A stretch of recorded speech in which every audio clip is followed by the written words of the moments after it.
सावित्रीबाई फुले आ जाए, जब तक आप खुद क्रांति नहीं करोगे, खुद नहीं समझोगे, तब तक परिवर्तन आने वाला नहीं है। और लगातार ये पुरुष आप पर अत्याचार शोषण करता रहेगा और आप सहती रहिएगा, क्योंकि जब तक हम क्रांति नहीं करेंगे, जब तक हम जानेंगे नहीं हमें समानता का अधिकार मिला है। जितना पुरुष का अधिकार है उतना ही अधिकार हमें है, जितनी आजादी एक पुरुष का उतनी हमें है। लेकिन क्या उस आजादी का निर्माण हम कर रहे हैं? विश्व में हम देख रहे थे कोरोना की एक लहर चल रही थी, उन लोगों में प्राण प्रतिष्ठा क्यों नहीं करनी, क्यों लगातार हॉस्पिटलों में भाग रहे थे? आपने देखा कि जिन मंदिरों की बातें करते हैं, जिन पूजाओं की बात करते हैं ये लोग, जिस आस्था की बात करते हैं, उन सब पे कोरोना पीरियड में ताले लग गए।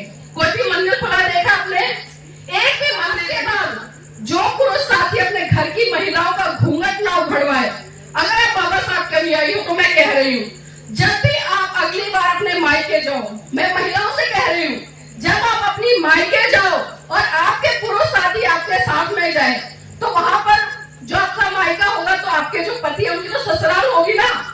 अगर वो आपसे घूंघट नहीं उघड़वाते हैं तो उनको भी आप घूंघट करा के ले जाना। अब पूछो कितने पुरुष साथी अपने ससुराल में घूंघट करके जाएंगे?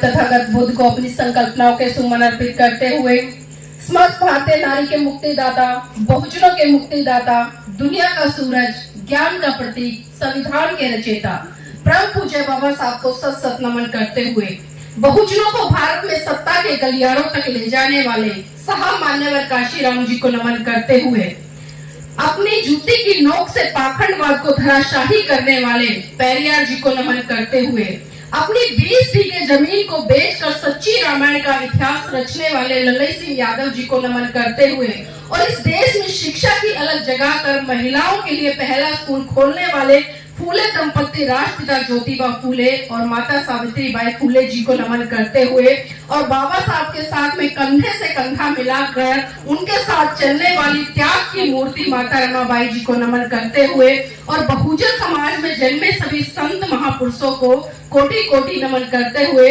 और खासकर आज इस ग्रामीण क्षेत्र के मेरे भाइयों बहनों और मेरे पिता तुल्य बुजुर्ग साथियों, आप सभी को मेरा क्रांतिकारी जय भीम, नमो बुद्धाय।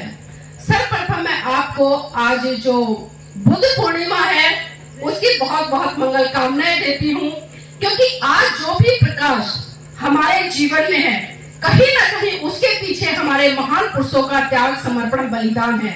अगर मैं पहली कड़ी में बात करूं महाकारुणिक तथागत बुद्ध की, क्योंकि आज भारत देश के साथ साथ में पूरा विश्व महाकारुणिक तथागत बुद्ध की जयंती बड़े धूमधाम से सेलिब्रेट कर रहा है। इसको त्रिपावन बुद्ध पूर्णिमा बैसाखी के रूप में भी जाना जाता है, क्योंकि आज का ही ये महत्वपूर्ण दिन था जिस दिन 3 घटनाएं एक साथ किसी महान व्यक्ति के जीवन में घटी, और वो महान व्यक्ति कोई और नहीं बल्कि महाकारुणिक तथागत बुद्ध थे, जिनका नेपाल में जन्म हुआ सिद्धार्थ के रूप में। बिहार के बोध गया में ज्ञान की प्राप्ति हुई, बोधिसत्व को प्राप्त किया। उसके बाद सारनाथ में उन्होंने पहला धम्मो उपदेश देने का काम किया, और जो तीसरी महत्वपूर्ण घटना है कुशीनगर में उनका महापरिनिर्वाण हुआ। तो एक उनका जन्म, दूसरा ज्ञान की प्राप्ति और तीसरा उनका महापरिनिर्वाण, ये 3 घटनाएं एक ही दिन घटी, तो हम समझ सकते हैं कि कितने महान रहे होंगे महाकारुणिक तथागत बुद्ध।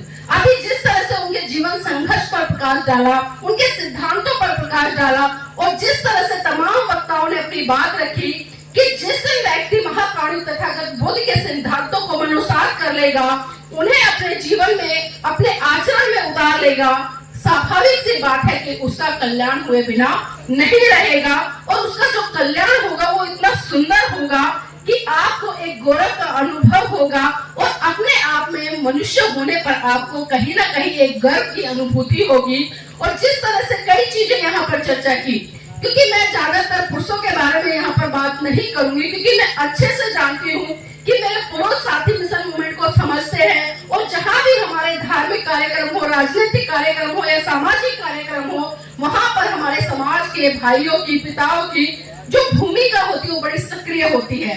लेकिन मैं देखती हूँ कहीं ना कहीं जो हमारे समाज की बहन बेटियां हैं, हमारे समाज की माताएं हैं, वो इन सामाजिक आंदोलनों में, धार्मिक आंदोलनों में और राजनीतिक आंदोलनों में बढ़ चढ़कर भूमिका नहीं निभाती। बहुत कम महिलाएं ऐसी हैं जो सामाजिक आंदोलनों में अपना योगदान दे रही हैं। और बाबा साहब ने तो साफ साफ कहा कि मैं किसी भी समाज की उन्नति इस बात से आता हूँ कि उस समाज की महिलाएं कितनी पढ़ी लिखी हैं और कितनी जागरूक हैं। आज मेरे समाज की महिलाएं भले पढ़ लिख गई हैं, आज उनके पास में बड़ी बड़ी डिग्रियां हैं, भले आज वो एक राष्ट्रपति बन गई हैं, एक चपरासी से लेकर राष्ट्रपति की कुर्सी पर पहुंच गई हैं, लेकिन सही रूप में अगर मैं जागरूकता की बात करूं, जिस जागरूकता की बात परम पूज्य बाबा साहब ने की, तो आज भी मैं देखती हूँ मेरे समाज की कम से कम 95% महिलाएं आज भी कर्मकांड, पूजा पाठ, रूढ़िवादी परंपराओं में उलझी हुई हैं। और इसी आधार पर मैं कह रही हूँ कि वो पढ़ी लिखी तो है लेकिन वो जागरूक नहीं है।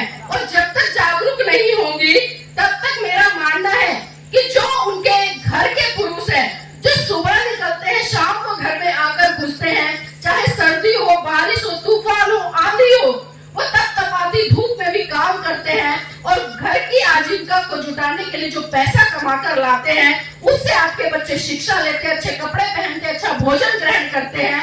लेकिन मैं देखती हूँ कि जब इस भारत देश में कई तरह के तीज त्योहार आते हैं तो उन त्योहारों पर बेफिजूल पैसा खर्च करके मेरे समाज की बहन बेटियां अपने जीवन साथी के जो खून पसीने की गाड़ी कमाई है उसको इन तीज त्योहारों पर लुटाने का काम करती हैं। लेकिन मैं आग्रह करना चाहूंगी, एक बार सोचिए, आप किसी भी काम को मत कीजिए, जब कोई काम करे तो कम से कम पहले उसके बारे में जान लें। क्योंकि हम देख रहे हैं कि आजकल जो भारत देश का एक सिनेरियो बना हुआ है, हम मानने पर कम और जानने पर बहुत ज्यादा जोर दे रहे हैं। क्योंकि अभी जिस तरह से पिछले दिनों आपने देखा होगा अयोध्या में प्राण प्रतिष्ठा हुई, तो आप सबने देखा कि 22 तारीख को अयोध्या में प्राण प्रतिष्ठा हुई। तमाम चैनलों पर दिखाया गया, सुबह से लेकर शाम तक, रात तक मीडिया पर चलता रहा कि एक पत्थर की मूर्ति में प्राण डाल दिए गए। उन लोगों ने कहा और हमने मान लिया ना हमने। क्या कभी हमने सवाल किया या हमारे अंदर से किसी के जहन में ये आया कि पत्थर की मूर्ति भला जिसको एक व्यक्ति ने बनाया, हथौड़ी से छीना, काटा और उसको तैयार किया, क्या उस पत्थर की मूर्ति में प्राण डाले जा सकते हैं? क्या हमने सवाल किया? उन्होंने बताया और हमने मान लिया। हमने जानने का प्रयास बिल्कुल भी नहीं किया। अगर हमने जानने का प्रयास किया होता या सवाल खड़ा किया होता तो आप सवाल करते कि जब भारत देश में 2019 में जो कोरोना का पीरियड चला लगातार 2 साल तक, हर गली, हर मोहल्ले, हर घर से कोई ना कोई व्यक्ति जरूर गया होगा। किसी के घर से माँ गई होगी, किसी का पिता गया होगा, किसी का भाई गया होगा, किसी की बेटी गई होगी। कोरोना पीरियड में एक भी परिवार शायद ऐसा बचा हो जिसके घर से कोई ना कोई नहीं गया होगा और हर घर से चीखें आ रही थी, रोने की, बिलखने की, चिल्लाने की। तब ये प्राण प्रतिष्ठा वाले लोग कहाँ चले गए थे? अगर सही रूप में इनके मंत्रों में इतनी शक्ति थी, ये किसी में भी प्राण डाल सकते थे, तो उस समय इन्होंने भारत देश के तमाम लोगों के साथ साथ में जो पूरे विश्व में हम देख रहे थे कोरोना की एक लहर चल रही थी, उन लोगों में प्राण प्रतिष्ठा क्यों नहीं कर ली? क्यों लगातार हॉस्पिटलों में भाग रहे थे? आपने देखा कि जिन मंदिरों की बातें करते हैं, जिन पूजाओं की बात करते हैं ये लोग, जिस आस्था की बात करते हैं, उन सब पे कोरोना पीरियड में ताले लग गए। कोई भी मंदिर खुला देखा आपने? एक भी मंदिर नहीं खुला। और उसका कारण क्या है? क्योंकि हम सवाल नहीं करते हैं, जैसा वो हमें बताते हैं हम वैसा मान लेते हैं। मैं थोड़ा सा महिलाओं पर जरूर चर्चा करना चाहूंगी, क्योंकि अगर हम आज बात कर रहे हैं, ये चाहे मैं उसमें बाबा साहब की बात करूं, माता रमाबाई की बात करूं, सावित्रीबाई फुले की बात करूं या राष्ट्रपिता ज्योतिबा फुले की बात करूं, जितना त्याग, समर्पण, बलिदान इन लोगों ने इस देश के लिए किया है और खासकर इस देश की महिलाओं के लिए किया है, मेरी दृष्टि में शायद किसी भी महान पुरुष या नायिकाओं ने नहीं किया। यहाँ पर मेरी तमाम बहनें बैठी हैं, मेरे पुरुष साथी भी बैठे हैं। बाबा साहब ने संविधान में आपको सबसे पहला जो अधिकार दिया वो समानता का दिया है ना, समानता का अधिकार। अब मुझे आप एक बात बताइए, यहाँ पर जितने लोग बैठे हैं, चाहे बहनें हैं या भाई हैं, कितने लोग ऐसे हैं जो बाबा साहब के अनुयायी हैं, जो कहते हैं कि हम बाबा साहब का सम्मान करते हैं, बाबा साहब का पूरी तरह से सत्कार करते हैं? एक बार हाथ खड़े कर लीजिएगा, ईमानदारी से करना, फिर देख लेना। चलिए, बहुत बहुत धन्यवाद। आप सबने हाथ खड़े किए कि हम बाबा साहब का सम्मान करते हैं, उनका सत्कार करते हैं। लेकिन मैं आपको बता दूं, आप सारे झूठ बोल रहे हैं, सरासर झूठ बोल रहे हैं। अगर आप लोग बाबा साहब का सम्मान करते तो आप खुद यहाँ पर एक अंदर देख लीजिए। यहाँ पर मेरे पुरुष साथी बैठे, किसी के सर पर आपको कोई कपड़ा दिखाई नहीं दे रहा, किसी तरह का कोई दुपट्टा नहीं है। लेकिन वही दूसरी तरफ यहाँ पर मेरी बहनें बैठी है, मेरी माताएं बैठी है, सबके सर पे कपड़ा है और सबका घूंघट निकला हुआ है। अब क्या बताइए, ये समानता है? क्या हम कह सकते हैं कि हम बाबा साहब के अनुयायी हैं? हम पुरुष तो इतने स्वतंत्र होकर बैठे हैं, चार पाइयों पे बैठे हैं, लेकिन वही मेरे समाज की बहन बेटियां नीचे बैठी है, घूंघट करके बैठी है। ये घूंघट किस लिए कराते हैं? कभी मेरी बहनों आपने सवाल किया, कभी सवाल किया, ये आपके जहन में आया कि हम घूंघट क्यों करते हैं? कोई बताएगा मुझे, घूंघट क्यों करते हैं और किससे करते हो आप लोग? किससे? साहब दुल्हन ही है। अच्छा, बाबूजी ने कहा कि दुल्हनिया है, दुल्हन है इसलिए घूंघट करती है। मतलब वो यहाँ की बहुएं हैं, दुल्हन है इसलिए घूंघट करती हैं। और बहुत सारे लोग तो ये भी कहते हैं कि भाई बेटी है, ससुराल चली गई है, शादी हो गई है और ससुराल में बहुत सारे रिश्ते बदल जाते हैं, वहां पर जेठ है, ससुर है, और भी रिश्ते में बड़े बड़े लोग हैं, इसलिए शादी के बाद में एक लड़की को अपने ससुराल में घूंघट करना पड़ता है, ऐसे बोलते हैं ना। और बहुत सारे लोग ये भी कहते हैं कि घूंघट इज्जत का प्रतीक है। अगर घर की बहन बेटियां घूंघट में नहीं रहेगी तो घर की इज्जत मिट्टी में मिल जाएगी, इस तरह भी कहते हैं ना। लेकिन क्या कभी आप महिलाओं ने इन पुरुषों से सवाल किया, कभी आपने इनसे जानने का प्रयास किया कि अगर घूंघट इज्जत का ही प्रतीक है तो कल से मेरे पुरुष साथी भी घूंघट कर ले, आप अपने पतियों से भी घूंघट करा लो, इज्जत डबल हो जाएगी। भाई जब इज्जत का ही प्रतीक है घूंघट, तो पुरुषों को भी घूंघट करना चाहिए ना। और आज के बाद जो पुरुष साथी अपने घर की महिलाओं का घूंघट ना उखड़वाए, अगर आप बाबा साहब के अनुयायी हो तो मैं कह रही हूँ, जब भी आप अगली बार अपने मायके जाओ, मैं महिलाओं से कह रही हूँ, जब आप अपनी मायके जाओ और आपके पुरुष साथी आपके साथ में जाए, तो वहां पर जो आपका मायका होगा तो आपके जो पति है उनकी तो ससुराल होगी ना। अगर वो आपसे घूंघट नहीं उखड़वाते हैं तो उनको भी आप घूंघट करा के ले जाना। अब पूछो कितने पुरुष साथी अपने ससुराल में घूंघट करके जाएंगे? पूछ सकते हो? कोई जाएगा इनमें से? चलिए मैं ही पूछ लेती हूँ, कोई जाएगा घूंघट करके आप में से? देखिए कोई नहीं जाएगा। फिर आप अपने घर की महिलाओं से घूंघट क्यों कराते हैं? देखिए घूंघट इज्जत का प्रतीक बिल्कुल भी नहीं होता, और ना ही मैं घूंघट की पक्षधर हूँ, चाहे महिला हो या पुरुष हो। जब बाबा साहब ने तमाम संघर्षों के बाद में, 4 बच्चों की कुर्बानी के बाद में, अपने जीवन संगनी की कुर्बानी के बाद में आपको संविधान दिया, और उस संविधान में जो पहला अधिकार दिया आपको समानता का दिया। लेकिन आज हम देख रहे हैं कि हम बढ़ गए हैं, नौकरियों पर भी लग गए हैं, लेकिन आज भी हमारे समाज में बहन बेटियों को बराबर नहीं समझा जाता। अगर पढ़ाई लिखाई की बात अगर मैं यहाँ पर करूँ, जब हमारे समाज में बेटा पैदा होता है तो बहुत खुशियां मनाई जाती हैं, लेकिन वहीं पर एक बेटी के बाद में अगर दूसरी बेटी भी पैदा हो जाए तो घर में मातम सा छा जाता है। ये सोचते हैं कि बेटी क्या पैदा हो गई, आफत पैदा हो गई। भाई जब आप अपने बच्चे की शिक्षा के लिए, अपने बेटे के लिए पैसा खर्च कर सकते हैं, तो आप इतना बड़ा दिल रखिए ना कि जिस बेटे को आपने पैदा किया और उसी कोख से आपने बेटी को पैदा किया, तब भी उतनी पीड़ा हुई जब बेटा पैदा हुआ, और जब बेटी पैदा हुई तब भी पीड़ा हुई। पीड़ा कम या ज्यादा तो नहीं, किसी की बराबर होती है। तो भाई हम बराबरी का व्यवहार क्यों नहीं कर रहे हैं? हम बाबा साहब के अनुयायी कह लेते हैं अपने आप को, लेकिन हम बाबा साहब की बातों को बिल्कुल नहीं मानते। और इसी कड़ी में दूसरा फर्क को देखिए, जब एक बेटी की शादी होती है, वो ससुराल चली जाती है। मैं थोड़ा सा विस्तार से बताना चाहूंगी क्योंकि साथी जा रहे हैं, समय मिल गया है। जब शादी के लिए लड़की को देखने जाते हैं तो सबसे पहले कौन जाता है? कौन जाता है लड़की को देखने के लिए? बताइए। ससुर जाएगा, जेठ जाएगा, या घर में जो बड़े लोग होते हैं वो जाएंगे, और बड़े अच्छे से उस लड़की को देख के आते हैं। देख के आते हैं ना, उसको चला के भी देखेंगे कहीं लंगड़ी तो नहीं है पैर में, कहीं लोच तो नहीं है। और कई साथी को मैंने खुद देखा है, जब मेरी ननद को देखने आए तो उन्होंने उसके सर पे से कपड़ा हटवा दिया, और क्या बोलते कि हम चेक करना चाहते लड़की गंजी तो नहीं है, नकली बाल तो नहीं लगा रखे।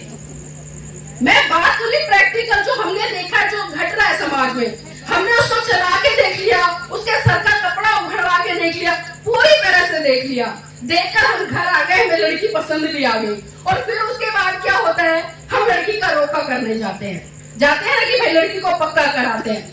तब तो क्या होता है, तब भी ससुर भी जाते हैं, जेठ भी जाते हैं, और भी बड़े घर में जो लोग होते हैं वो भी जाते हैं, महिलाएं भी जाती हैं। मैं महिलाओं की बात नहीं कर रही, खासकर मैं पुरुषों की बात कर रही हूँ। वो तब भी उसका कुछ ना कुछ उसको साड़ी, मिठाई, उपहार, पैसे देके आते हैं, तब भी उस लड़की का चेहरा खुला होता है।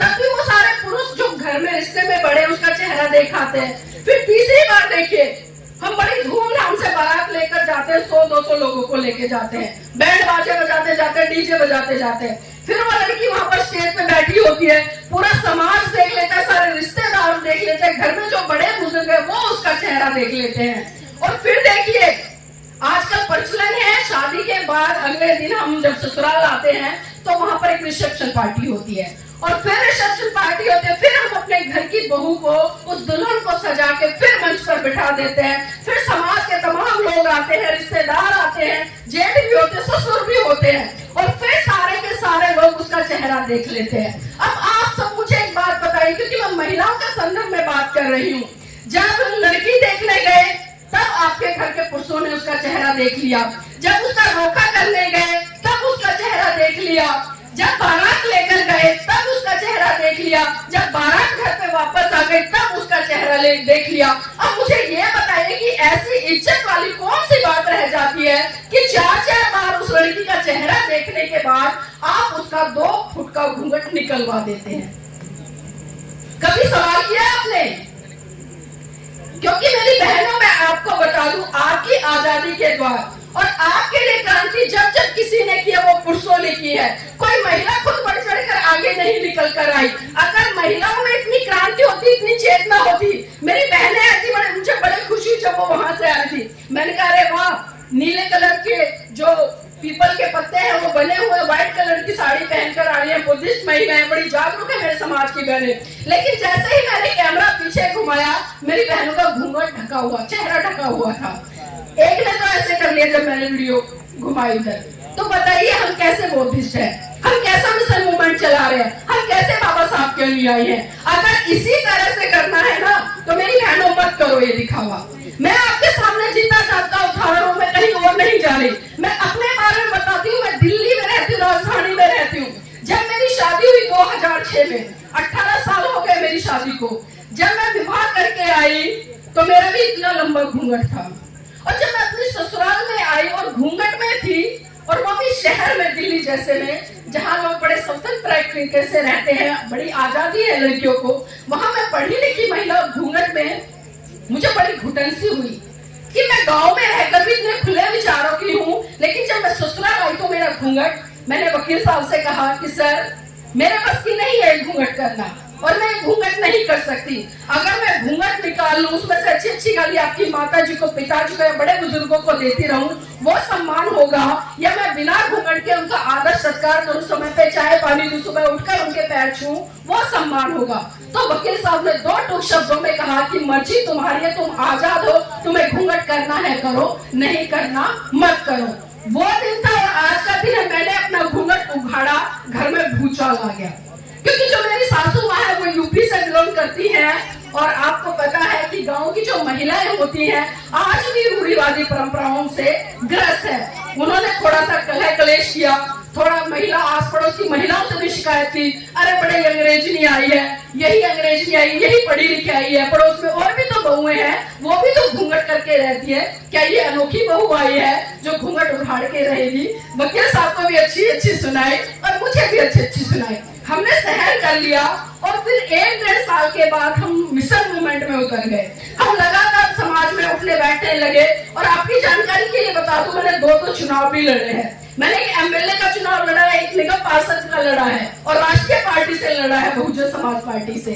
तो जब मैंने चुनाव लड़ा और जब लोगों के बीच में मेरी पहचान बनी, आज वही मेरी सास बड़े गर्व से कहती है कि नीलम बोध हमारी बेटी है। तो देखिए कितना बड़ा परिवर्तन आया। हमें शुरुआत करनी पड़ेगी। शुरू में हमें गालियां मिलेंगी, कुछ पत्थर भी मिल सकते हैं, कुछ उल्टी सीधी बातें भी सुनने को मिल सकती हैं, लेकिन आज जहां मेरा ससुराल, आप लोग जाइए, खुद पूछिए, जब मैंने पहली बार घूंघट के खिलाफ क्रांति की आवाज उठाई, आज वही क्रांति का नतीजा है कि मेरे आस पड़ोस में एक भी बहू घूंघट नहीं करती। और सारी सास उदाहरण देती है कि अगर बहू हो तो उदयवीर के बेटे जैसी बहू हो, वकील साहब की पत्नी जैसी बीवी हो, जो कंधे से कंधा मिलाकर समाज में उनके साथ चलते मिशन मूवमेंट का काम करती है, कभी किसी से नहीं घबराती। और मेरी बहनों, आपको मैं एक बात और बता दूं, मिशन मूवमेंट में काम करते हुए मैं 22 दिन जेल में भी रह के आई हूँ। 22 दिन आप सोच रहे होंगे, क्योंकि आपके ही घर में अगर कोई भाई बंधु एक दिन भी जेल में चला जाए, आप घबरा जाती है, रो रो के बुरा हाल हो जाता है। मैं और मेरे वकील साहब है, जो हस्बैंड है, हम दोनों जेल में गए। और इसलिए जेल में गए, इस समाज की आवाज उठाने के लिए। आंदोलन चल रहा था आपके गोरखपुर में, और उसी बहुजन आंदोलन में हमें वक्ता के तौर पे बुलाया गया। और जब हमने मन से अपनी बात रखी तो सत्ताधारी लोगों को हमारी बातें पसंद नहीं आई, और सुबह हमें 6 बजे होटल से उठाकर ले गए, और हमें पूरी रात भूखा प्यासा, पूरा दिन भूखा प्यासा, 2 दिन तक हमें जेल में, थाने में रखा। और फिर उसके बाद में हमें गोरखपुर बिछवा जेल में डाल दिया गया। घर वाले परेशान हुए, ससुराल वाले परेशान हुए, भैया मिलने पहुंचे, देवर मिलने पहुंचे, अच्छी अच्छी सुनाई हमें, तुम ही क्रांति करोगे, तुम ही क्रांतिकारी बनोगे, तुम ही देश में बड़े हो गए हो। अरे दुनिया पढ़ गई है, लिख गई है, अपने बीवी अपने घर बार को देखती है, अपने घर को चलाती है। तो हमने उन्हें कहा कि भाई जी, आप जो आज एसी की गाड़ी में बैठ के आए हैं ना, दिल्ली से गोरखपुर जेल तक, आप सूट बूट पहनकर आए हैं ना, अपने देवर से भी कहा कि आज आप वकील बने हैं ना, तो ये देन हमारे महान पुरुषों की है। अगर हमारे महान पुरुष इतना त्याग समर्पण बलिदान नहीं करते तो आज आप सूट बूट पहनकर हमसे जेल में मिलने नहीं आते, एसी की गाड़ी में बैठकर नहीं आते। और जो मेरे देवर हैं वो भी वकील हैं पेशे से, वो भी वकील नहीं बनते। तो उन्हें हमने समझाया, समझ में बात आती है, मिशन मूवमेंट का काम वो भी करते हैं, लेकिन कई बार इस तरह की घटनाएं हो जाती है तो परिवार का भी दिल दहल जाता है। हमारा भी एक बेटा है, हमें बहुत जगह से लगातार धमकियां मिलती हैं, आरएसएस के लोग हमारे पीछे पड़े रहते हैं, इतनी गंदी गंदी गालियां देते हैं। अगर हम ये सोचकर बैठ जाए कि भाई मेरी पत्नी को गाली मिल रही है, मेरे पति को धमकी मिल रही है, हम तो एक भी दिन समाज में काम नहीं कर पाएंगे। लेकिन हम इन चीजों से नहीं डरते, क्योंकि हमने अपने महान पुरुषों को पढ़ा है, समझा है, जाना है। और जिस तरह से मैंने बात करी कि परम पूज्य बाबा साहब ने आप सबके लिए कितना बड़ा संघर्ष किया है, इस घटना को आगे बढ़ाते हुए मैं आपको बताना चाहूंगी। मेरी बहनों, मेरे भाइयों, बात उस समय की है जब परम पूज्य बाबा साहब बम्बई हाई कोर्ट में प्रैक्टिस कर रहे थे। अचानक उनके पास खबर पहुंची कि साहब, आपका बेटा राजरतन बहुत बुरी तरह से बीमार है और अपने जीवन की अंतिम सांसें ले रहा है। ये बात सुनकर परम पूज्य बाबा साहब तुरंत घर दौड़े आए, और जैसे ही बाबा साहब ने अपने बेटे राजरतन को गोद में उठाया, राजरतन ने बाबा साहब की गोद में ही दम तोड़ दिया। ये मंजर देखकर माता रमाबाई बिलक बिलक कर रोने लगी और साहब का कॉलर पकड़कर कहने लगी कि साहब बस कीजिए, बस कीजिए साहब, बस कीजिए। आपकी समाज सेवा के भूत ने एक एक करके मेरा पूरा परिवार उजाड़ दिया, साहब बस कीजिए।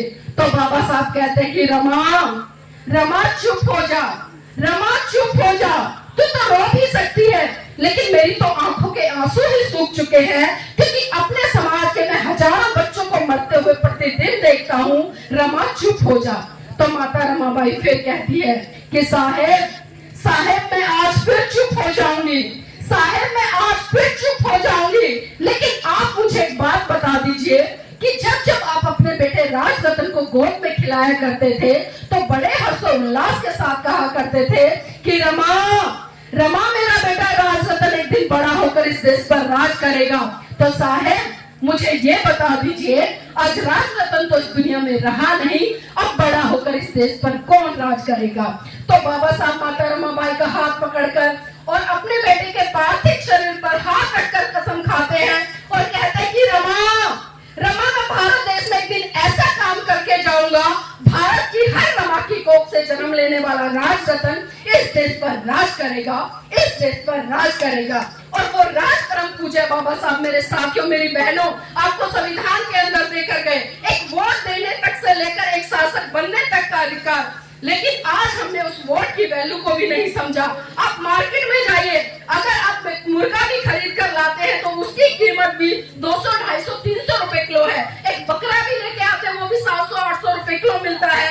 अगर जिंदा लेकर आते तो 10, 12, 20, 50, 1 लाख रुपए का महंगा मिलता है। यहाँ तक कि अगर एक गधा भी खरीदने जाओगे ना, उसकी कीमत भी 20-25 हजार है। लेकिन दुख होता है मेरे देखकर मुझे, जब वोट का टाइम आता है, जब चुनाव आते हैं, तो मेरे समाज की बहन बेटियां, मेरे भाई सिर्फ मात्र एक अद्धे के बदले, दारू की बोतल के बदले, 500 के बदले, एक साड़ी के बदले, एक शॉल के बदले, एक कम्बल के बदले अपने बहुमूल्य वोट को उन लोगों को देकर आते हैं जो लगातार सत्ता में आने के बाद आपके ऊपर अत्याचार शोषण करते हैं। साहब मान्यवर काशीराम जी साफ साफ कहा करते थे कि मेरे बहुजन समाज के लोगों, जितनी देख रेख, जितनी सुरक्षा आप अपने घर की बेटी की करते हो ना, उतनी ही सुरक्षा, उतनी ही देख रेख आपको अपने वोट की करनी है। और जब 5 साल के बाद चुनाव आता है, आपको एक मौका मिलता है, आप अपने उस वोट की ताकत से उन अहंकारी लोगों को, जिन्होंने सत्ता में आने के बाद आपके ऊपर अत्याचार शोषण किया, आपके बच्चों से शिक्षा छीनने का काम किया,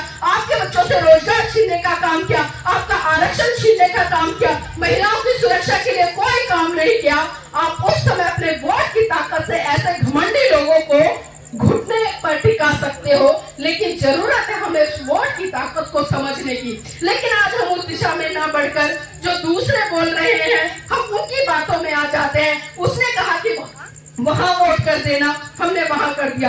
कोई तीसरा आया, उसने बोला कि वहां वोट कर देना, हमने वहां कर दिया। मतलब आज भी हम अपनी बेटी के बराबरी, जितनी वैल्यू की जो वोट है, उसकी कीमत को बहुत कम आकर इधर उधर की पार्टियों में कराते हैं। और फिर उसके बाद क्या होता है, नतीजा आपके सामने है। हाथरस की घटना भूले नहीं होंगे, उन्नाव की घटना नहीं भूलेंगे, कठुआ की घटना नहीं भूलेंगे, दिल्ली में अंजलि हत्याकांड जैसी घटनाएं आप नहीं भूले होंगे। तो सोचिए मेरी बहनों, जब हमारे समाज की बहन बेटी के ऊपर अत्याचार होता है, शोषण होता है, तो खबरें चला दी जाती है कि आज एक दलित बेटी के साथ में अत्याचार हुआ, आज एक दलित बेटी के साथ में बलात्कार हुआ। लेकिन जब वोट आते हैं तो हम दलित ना होकर हिंदू बन जाते हैं। तो हमें समझना पड़ेगा, हम सिर्फ हिंदू चुनावों तक ही रहते हैं, लेकिन जब हमारे बच्चों से शिक्षा छीनी जाती है, रोजगार छीने जाते हैं, हमारी बहन बेटियों की इज्जत के साथ में खिलवाड़ किया जाता है, तब हम दलित बन जाते हैं। तो इस दलितपन को हमें कैसे कम करना है? क्योंकि बाबा साहब ने आपको साफ साफ एक रास्ता दिया, आपको एक ऐसा मार्ग दिया जो आपको विज्ञान की तरफ लेकर जाता है, जो आपको तार्किक बनाता है, जो आपको दूरदृष्टा बनाता है। लेकिन हमने उस बात को समझा ही नहीं। बाबा साहब ने 1935 में एवला की धरती से घोषणा की कि मैं हिंदू धर्म में पैदा हुआ, ये मेरे बस की बात नहीं थी, लेकिन मैं हिंदू धर्म में मरूंगा नहीं। और ठीक 21 साल बाद 1956 में 14 अक्टूबर सन 1956 में बाबा साहब ने नागपुर की दीक्षा भूमि पर लाखों लोगों के साथ में बौद्ध धर्म की दीक्षा ली। लेकिन विडंबना है, आज दुख होता है कि जो लाखों लोग उस समय दीक्षा ले रहे थे, या जिन लोगों ने दीक्षा ली थी, आखिर वो लोग आज कहाँ हैं? उनके परिवार कहाँ है? उनके बच्चे कहाँ हैं? उनके जिस कारवां को हमें आज आगे बढ़ाकर चलना चाहिए था, क्योंकि उनके बच्चे हम ही हैं, उनकी संतानें हम ही हैं। क्योंकि हमारे जो पूर्वज है, कहीं ना कहीं उस समय वो बाबा साहब के सानिध्य में रहे होंगे, उन्होंने देखा होगा, और उनकी आज जो पीढ़ी है, आज कहीं ना कहीं वो मंदिरों में घंटे बजा रही। सुबह 2 तरह की घंटियां हर जगह बजती हैं, एक मंदिर की घंटी बजती है और एक स्कूल की घंटी बजती है। लेकिन दुख होता है मुझे देखकर कि मंदिर की घंटी तो हमें बहुत जल्दी सुनाई दे जाती है, लेकिन जब घंटी बजती है स्कूल की, जहाँ पर हमारा बच्चा जाएगा, पढ़ेगा, शिक्षा लेगा, तार्किक बनेगा, सवाल करना सीखेगा, विज्ञान की तरफ बढ़ना सीखेगा, उस तरफ हमारा ध्यान बिल्कुल भी नहीं जाता।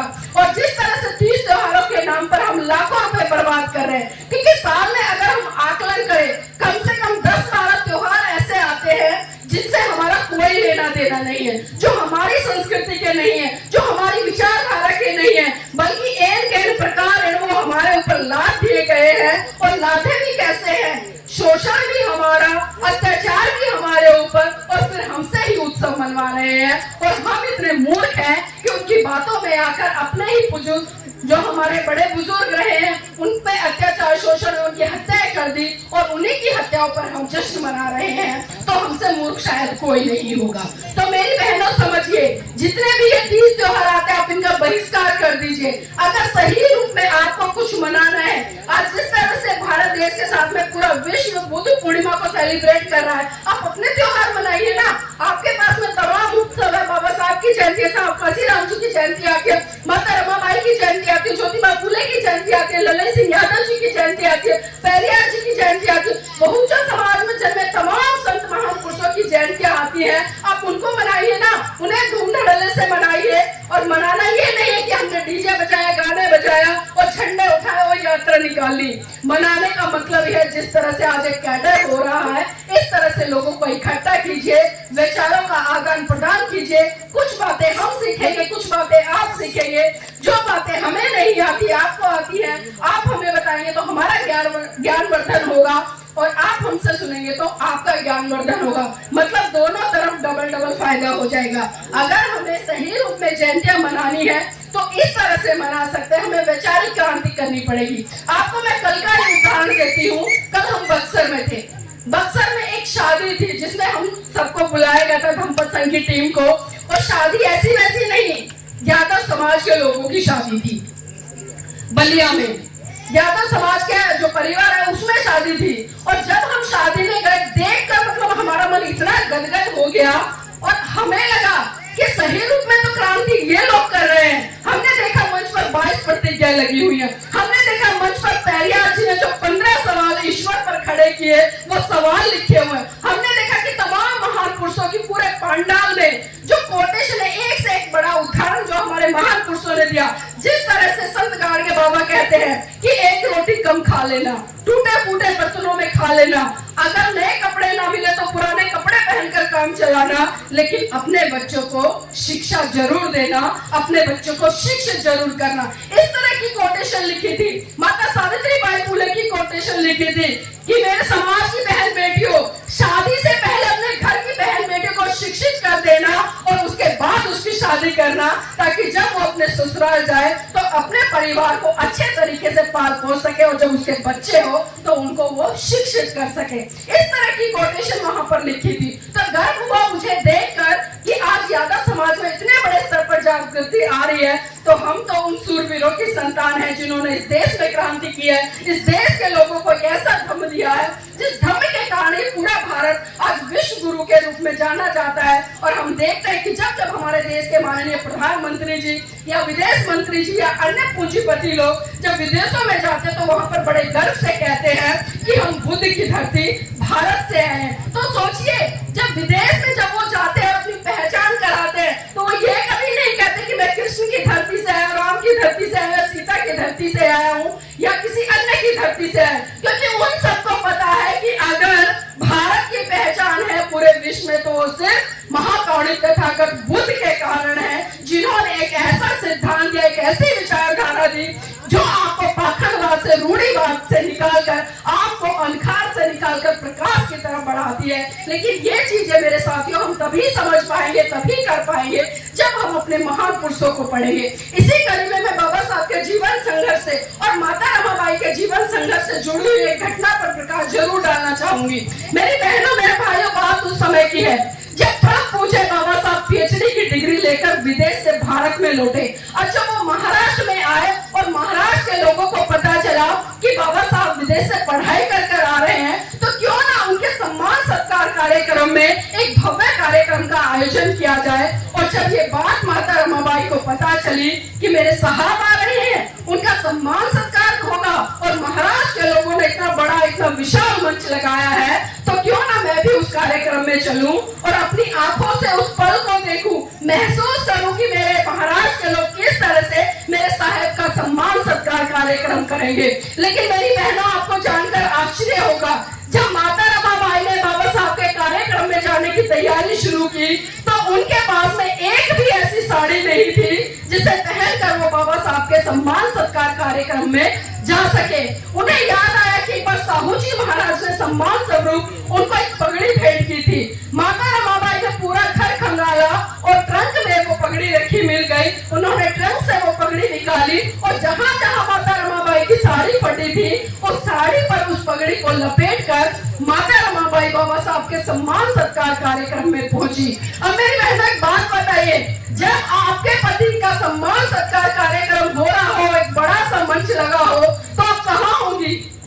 बताइए, कहाँ होंगी आप? अपने पति के साथ में मंच पर होंगी? ऐसा ही है ना? आवाज नहीं आ रही आपकी? मंच पर होंगी ना? अगर मंच पर भी नहीं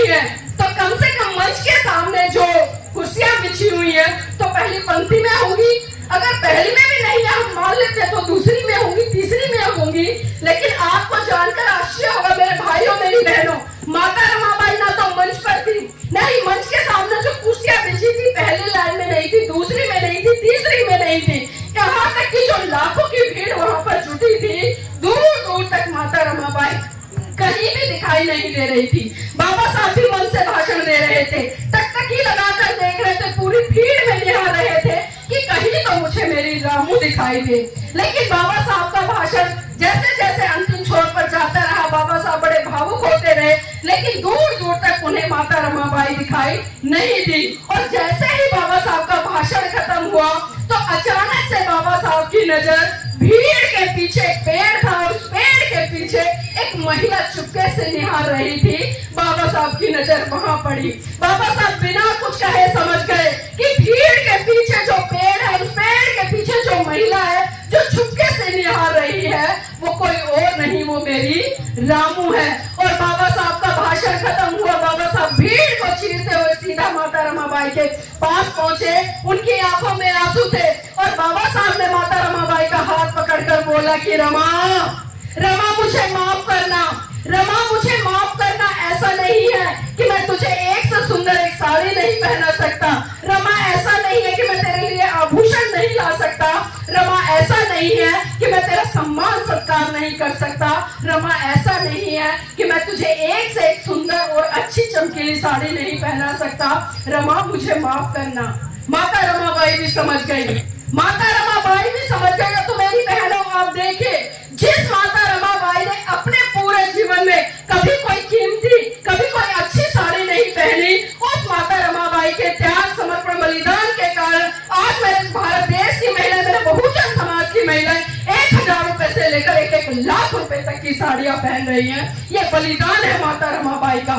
मैं नतमस्तक होती हूँ माता रमाबाई के सामने। और मेरी बहनों, आपसे भी उम्मीद करती हूँ, जिस दिन आपने माता रमाबाई के जीवन संघर्ष को पढ़ लिया और उनके संघर्ष को अपने व्यवहार में उतार लिया, और जिस दिन आपने 10% भी अगर माता रमाबाई जी के जीवन संघर्ष को जीना शुरू कर दिया है ना, तो आज मैं यहाँ पर एक गारंटी से कहकर जा रही हूँ कि हम एक अम्बेडकर की तो बात लगातार करते हैं, लेकिन जिस दिन आपने माता रमाबाई बनकर उनके जीवन समर्पण त्याग को समझकर उसका जीना भी शुरू कर दिया ना, तो इस देश में एक नहीं बल्कि हजारों अम्बेडकर पैदा हो जाएंगे।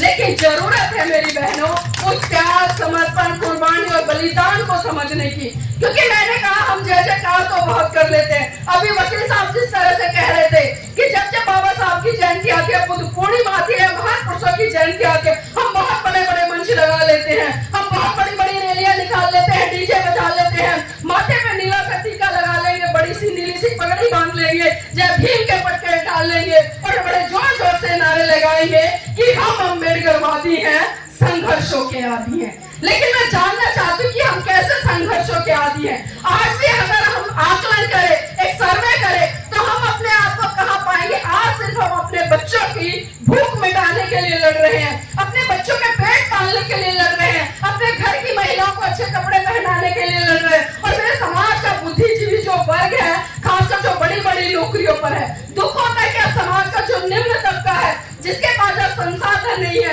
वो तो लगातार मिशन मूवमेंट में काम कर रहा है, वो तो लगातार कम संसाधन होने के बावजूद भी गली गली जा रहा है, घर घर जा रहा है, अपने महान पुरुषों की विचारधारा को बता रहा है, उनके जीवन चरित्र पर प्रकाश डाल रहा है। लेकिन आज जो करोड़पति, अरबपति हमारे समाज के लोग हैं, जो आरक्षण बाबा साहब ने संविधान में दिया, उसके तहत जिनकी नौकरियां लगी, आज जब वो महीना होता है 2 लाख रुपए की सैलरी मिलती है, उसको घर में लेकर बैठ जाते हैं। वो कभी भी ये जानने का प्रयास नहीं करते कि मेरे समाज का, जो मेरे पड़ोस में गरीब भाई रह रहा है, क्या उसके घर पर खाना बना है या उसके बच्चे शिक्षा ले रहे हैं। अगर कोई बीमार है तो चलो मैं उसको 1500 रुपए ही दान कर दूं। क्या कभी ऐसा कोई व्यक्ति करता है? करते होंगे कुछ परसेंट, 1-2%। यह भी बहुत बड़ा रेशो बता दिया है मैंने। लेकिन मैं यही कहूंगी, क्योंकि जब तक हम अपने महान पुरुषों को नहीं पढ़ेंगे, तब तक हम कभी भी कामयाब नहीं हो सकते। और मेरी बहनों, मैं आपसे कहूंगी, क्योंकि देखिए बातें, खाना पीना होता रहता है, हम भूखे भी रहते हैं, कई बार हम व्रत करते हैं तब भी तो भूखे रहते हैं ना। मैं उदाहरण के तौर पे कह रही हूँ, मैं कोई व्रत नहीं करती।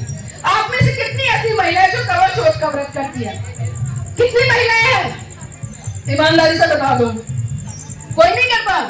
मतलब घूंघट करते और करवा चौथ का व्रत ना करो, ऐसा हो ही नहीं सकता। नहीं करते। कितनी महिलाएं करती हैं? कौन कौन करता है आपके घर में करवा चौथ का व्रत? आपकी बहू है, बेटियां जो ससुराल चली गई, कोई तो करता होगा। आंटी कहते करते हैं ना? सच बताओ।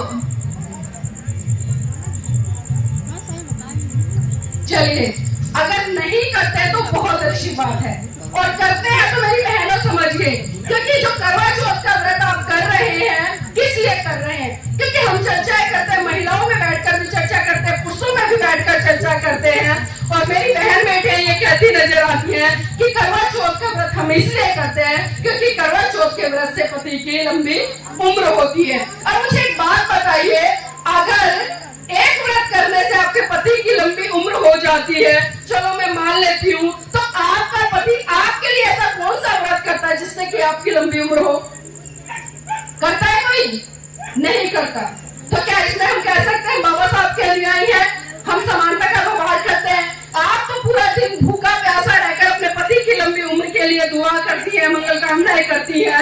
और एक चीज और देखिए, पूरा दिन आप भूखा रहती है, प्यासा रहती है, और शाम को सज धज कर छत पर चढ़ जाती है। किस लिए चढ़ती है? क्या देखने के लिए? आप खुद देखिएगा। जब बचपन में कई बार आपका बच्चा रोता है, हम भी छोटे थे, हमारी मम्मियां भी करती थी, हमारी बड़ी बहनें भी कई बार कहती थी कि बेटा देख चंदा मामा निकल गया। उसको चुप कराने के लिए क्या बोलती थी कि बेटा चुप हो जा, देख चंदा मामा निकल गया। और जब करवा चौथ जैसी रूढ़िवादी परंपराएं आती थी, तो वही मेरे घर की बहन बेटियां, मेरी मम्मी उस चांद को, उस मामा को पति के रूप में देखती थी। तो ये कैसा दोहरा मापदंड है? एक तरफ तो हम उसे अपना भाई बना रहे हैं, और दूसरी तरफ जब करवा चौथ जैसी परंपराएं आती है तो वही भाई हमारा पति बन जाता है। तो क्या हमने कभी सोचा, क्या इसी दिन के लिए बाबा साहब ने अपने 4 बच्चों की कुर्बानी दी कि मेरे समाज की बहन बेटियां जिन्हें मैं यहाँ तक लेकर आया हूँ?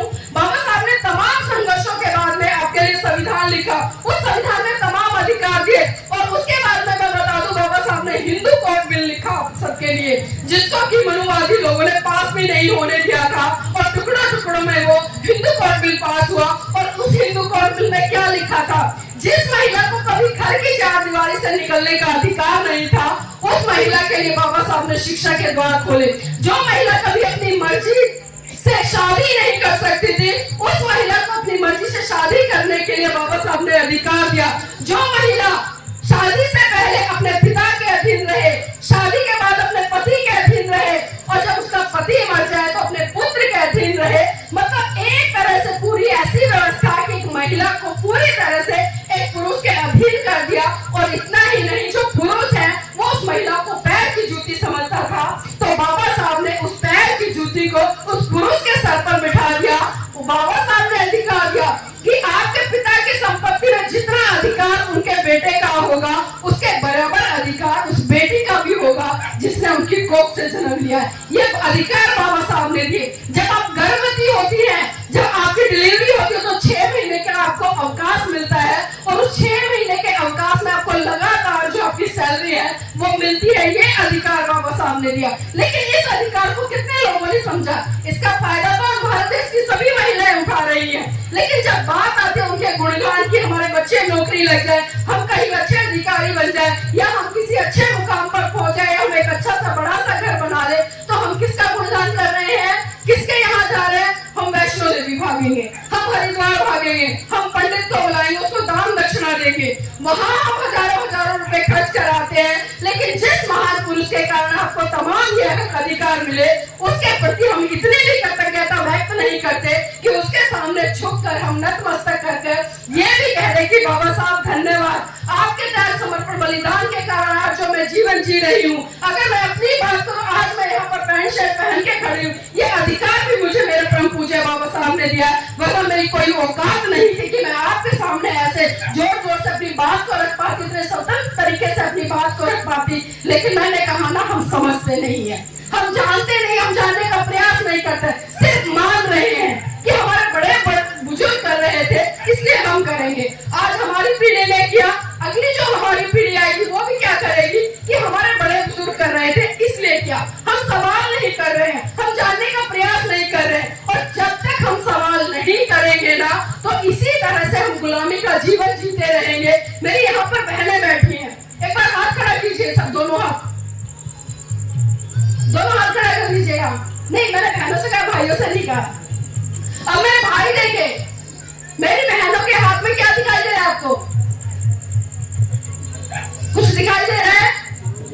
चलिए चूड़ियां दिखा दे रही, ताली बजा दीजिए उनके लिए। अब एक बार मेरे पुरुष साथी हाथ खड़े कर ले दोनों। अब महिलाएं देखिए, इनके हाथ में कुछ दिखाई दे रहा है? नहीं। जब आपने हाथ खड़े किए तो आपके हाथ में 9, 9, 10, 10, 11, 11, 12, 12 चूड़ियां हैं। लेकिन जब मेरे भाइयों ने हाथ खड़े किए, किसी के हाथ में एक भी चूड़ी नहीं आती कि किसी के हाथ में कोई कड़ा भी नहीं है। नहीं है ना? और हमने बचपन में एक मुहावरा पढ़ा था, आज भी पढ़ते हैं, स्कूलों में पढ़ाया जाता है, कॉलेज में भी है वो मुहावरा कि चूड़ियां पहनकर अपने घर में बैठ जाओ। किसका प्रतीक है चूड़ियां? किसका प्रतीक है? किसका? कमजोरी का। किसका? औरत का। औरत का प्रतीक है। भाई साहब किसका प्रतीक है?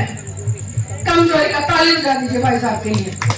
चूड़ियां कमजोरी का प्रतीक है, कायरता का प्रतीक है, बुजदिली का प्रतीक है। और मैं आपको उदाहरण देती हूँ, जब आपके आस पड़ोस में जब लड़ाई हो जाती है ना, और आपके पुरुष आराम से उस लड़ाई झगड़े को शांत करके चले आते हैं ना, तो मेरे समाज की बहन बेटी कहती है, अरे तुम्हारे बस की कुछ नहीं था, घर में जाओ और चूड़ियां पहनकर बैठ जाओ।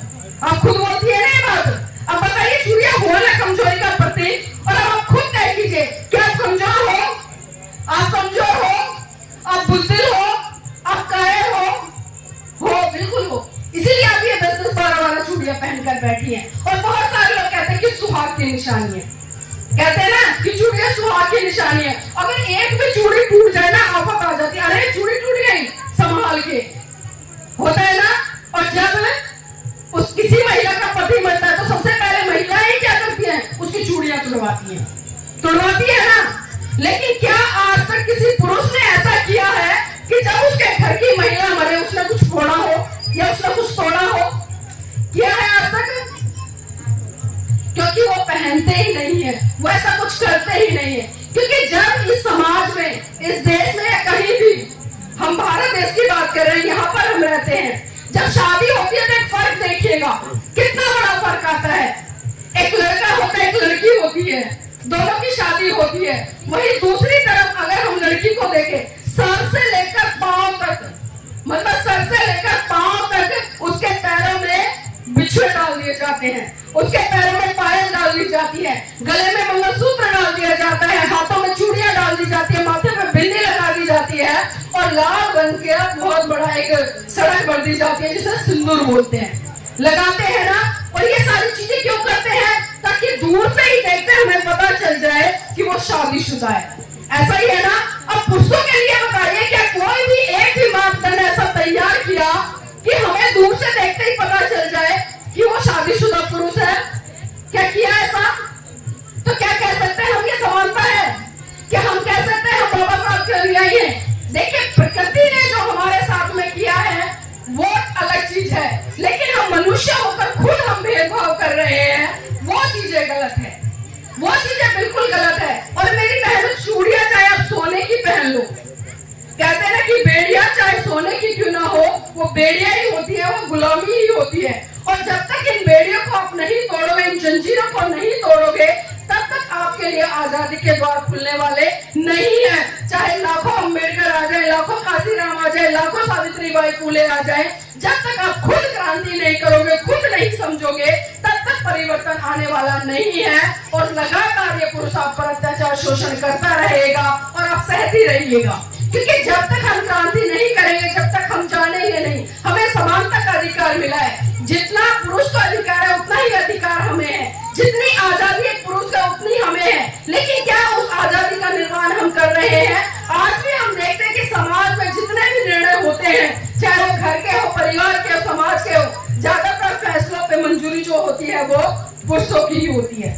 महिलाओं को बहुत पीछे कर दिया जाता है। मैं कई जगह तो ऐसी गई, मैं खुद महिला हूँ, और जब महिला, खासकर मैं राजस्थान की बात करूं, जब मेरे सामने राजस्थान की महिलाएं पानी लेकर आते तो उनका घूंघट होता है। मैं पूछती कि भाई आप महिला हैं, मुझसे घूंघट क्यों कर रही है? वो सास से भी घूंघट करती है, जेठानी से भी घूंघट करते हैं, घर की महिलाओं से भी घूंघट करती है। और एक सबसे बड़ी चीज देखिए, मैं कह रही हूँ, मैं बता रही हूँ इसलिए क्योंकि जरूरी है। वो इतने बड़े गले के तो मतलब ब्लाउज पहन लेंगी, यहाँ से सब कुछ दिखता रहेगा, और घूंघट करके यहाँ पर ऐसे चिपका लेती है। अब बताइए क्या फायदा उस घूंघट का? जिसलिए आप घूंघट कर रहे हैं, जिसलिए आप दुपट्टा डाल रहे हैं, आप उस पार्ट को ही नहीं ढक रहे, तो क्या फायदा घूंघट का? तो तो मेरी बहनों, घूंघट करने से कुछ नहीं होगा, चूड़ियां पहनने से आपका सुहागन नहीं हो जाओगी, मांग भरने से भी आप सुहागन नहीं हो जाओगी।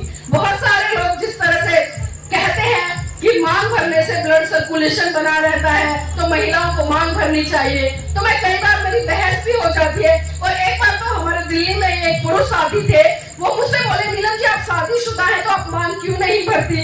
तो मैंने उनसे बोला, भाई जी मुझे ये बता दीजिए कि मांग भरने से, सिंदूर लगाने से ऐसा क्या फायदा है जो मैं लगाऊं?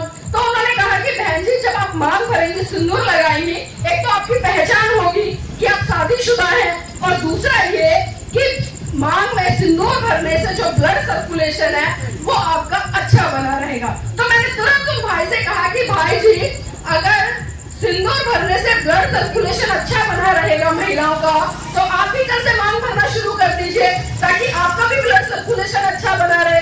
क्या खाली महिलाओं का ब्लड सर्कुलेशन अच्छा रहना चाहिए? तो हमें बहनों तार्किक होना पड़ेगा, सवाल करने पड़ेंगे। जब तक हम सवाल नहीं करेंगे तब तक हम अच्छी दिशा में और अंधकार से प्रकाश की तरफ नहीं बढ़ पाएंगे। तमाम वक्ताओं ने अपनी बात की, और मैं सिर्फ इतना ही कहना चाहूंगी कि देखना बहुत कुछ है, देखना बहुत कुछ है, देखते रहिए। देखना बहुत कुछ है, देखते रहिए। करना बहुत कुछ है, करते रहिए। समाज आज भी बलिदान मांगता है, पर सच तो यह है मेरे भाइयों, मेरी बहनों, आज आपसे आपकी जान नहीं बल्कि आपका ईमान मांगता है, आपका ईमान मांगता है। जय भीम, नमो बुद्धाय, जय संविधान।